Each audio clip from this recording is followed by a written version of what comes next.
السلام علیکم ورحمۃ اللہ وبرکاتہ۔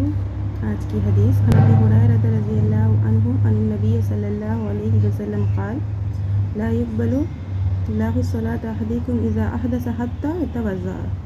صحیح بخاری کتاب الحیل باب فی الصلاۃ۔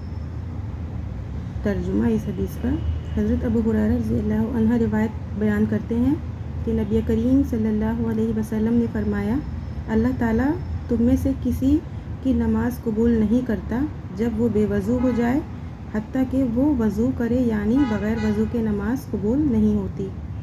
فوائد حدیث کے: نماز کے لیے وضو شرط ہے، لہٰذا اگر کوئی شخص بنا وضو کے نماز پڑھے تو اس کی نماز باطل ہے۔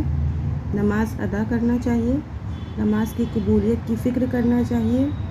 اگر عمل شریعت کے خلاف ہو تو عمل مردود ہے۔ حدث سے وضو ٹوٹ جاتا ہے، یعنی فاٹ سے وضو ٹوٹ جاتا ہے۔ گفتگو میں شرم و حیا کا لحاظ رکھنا چاہیے۔ اگر نماز میں حدث واقع ہو تو وضو کے ساتھ نماز بھی باطل ہو جاتی ہے۔ وضو اور طہارت کی اہمیت کا علم۔ وعلیکم السلام ورحمۃ اللہ وبرکاتہ۔